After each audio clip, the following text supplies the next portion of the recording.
ibihe byiza aho muherereye hose, ikaze ku Isaniro Empire, isoko y'inkuru zubaka sosiyete. Muri Leta Zunze Ubumwe za Amerika habereye ibintu biteye ubwoba, aho umugabo yishateye ibyuma umwana w'umukobwa, amutera ibyuma bari muri gari ya moshi bari kugenda, abantu bose bicaye bari kureba, ntihagira umutabara. Abantu bakomeza kwirebera mu matelefone umuntu ari gutaka, abandi bajya kureba bakabihunza amaso bakirebera ku ruhande, umuntu arinda apfa, ntihagira umutabara, abapfira mu maboko n'uwo mwicanyi agenda bari kureba. Byabaye kwa 22 Kanama 2025 ubwo uyu mukobwa witwa Irina Zaruska yicirwaga muri Carolina y'Amajyaruguru ari muri gari ya moshi ari ku rugendo, yicwa n'umuntu utagira ahubwo n'umuhomeless w'imyaka 34, akari umunyafurika witwa De Carlos Brown Jr.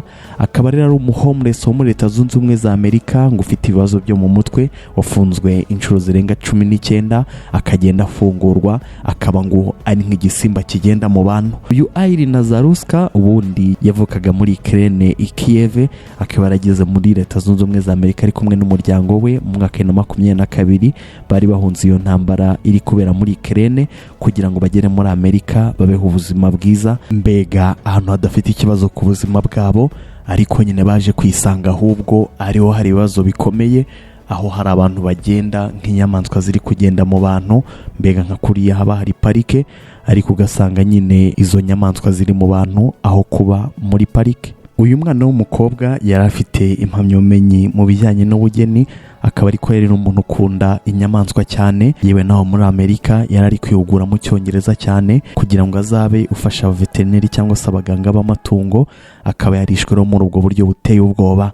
Ubundi bijya kuba hari 3:55 z'ijoro, ubwo hari kwa 22 Kanama 2025 yinjiye muri gari ya moshi afite telefone mu ntoki ze, yicara imbere y'umugabo w'umunyafurika wari wicaye inyuma ye.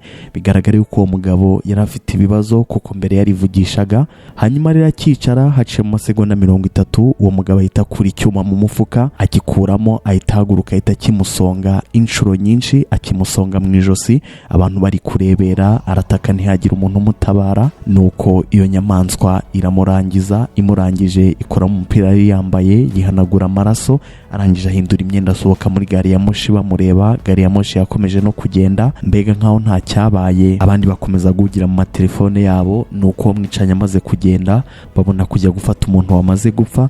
Bikaba nanone bigaragaza ukuntu abantu batakigira uwo muntu, abantu biyitaho bonyine, mbega umuntu apfa bamureba, ukibaza aho umuntu bwagiye. Uyu mwicanyi rero yafunzwe inshuro 19, yagiye afungwa kubera ubujura nakoresheje intwaro, gukubita abantu, gukoresha intwaro, gusenya amazu akinjira n'ibindi, gukoresha nawe uburyo bw'ubutabazi bwihuta. Mbega yakoze ibyaha byinshi, gusa yarafungwaga bakabona yakoze ibyaha, nyuma bakamufungura.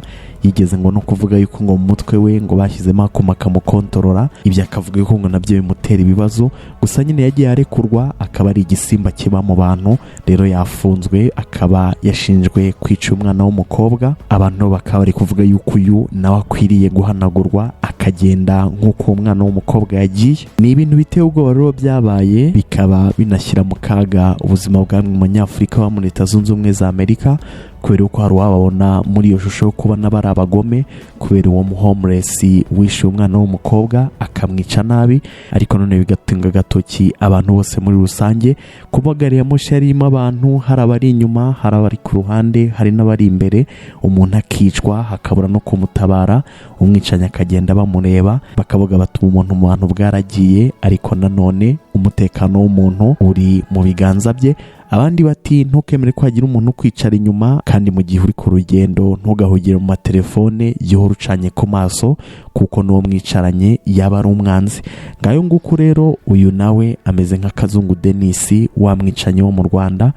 Ngayo nguko rero nta kundi. Imyugariro Business Media ni kampani y'ubwubatsi yubaka amazu y'ubwoko bwose, aho ibafitiye abakozi b'inzobere, aho mufatikanyiriza mu gukora inyigo y'inzu yawe wifuza, ndetse bakakugira inama n'uburyo wakubaka inzu nziza kandi bitagutwaye amafaranga menshi. Iyi kampani kandi ibubakira ibisenge by'amazu yanyu ikoresheje imashini kabuhariwe mu gusakara no gufunga imbaho, ndetse no kubasakarira amabati neza, hehe no guhondesha inyundo. Ikindi kandi ni mutugane tubereka amabati y'ubwoko 24, aho tubafasha kubahitiramo amabati meza ajyanye n'inzu yawe, tukabajyana mu ruganda mu rwego rwo kwirinda ya mabati acuye imburagihe, aho tubahitira nk'amabati arambana umucyo ndetse byaba ngombwa tukabaha garanti. Babandi mufite amabati yacuye bituma igisenge cy'inzu yanyu kigaragara nabi, ntimugire ikibazo ko bafitiye amarangi ajyanye n'amabati ndetse n'amamashini kabuhariwe mu gupuriza amabati yanyu ku buryo inzu yawe isubirana ubwiza ndetse ugahitamo ibara ry'amarangi bitewe n'uburyo wifuza igisenge cy'inzu yawe. Tubakorera inzugi n'amadirishya bya metalike mu bwoko bwose. Kubifuza kugura amazu n'ibibanza ndetse n'abifuza kugurisha, mwese muhawe ikaze. Tubestarira kamera z'umutekano ku mazu yanyu naho mukorera, na ya matara yirukana ibisambo ndetse n'abandi bavogera inzu yawe nijoro. N'abifuza gukora studio zikora indirimbo z'amajwi ndetse n'abandi bifuza gukora studio z'amateleviziyo ndetse na radio, tubakorera amadesign y'amastudio ndetse tukabakorera na sound proof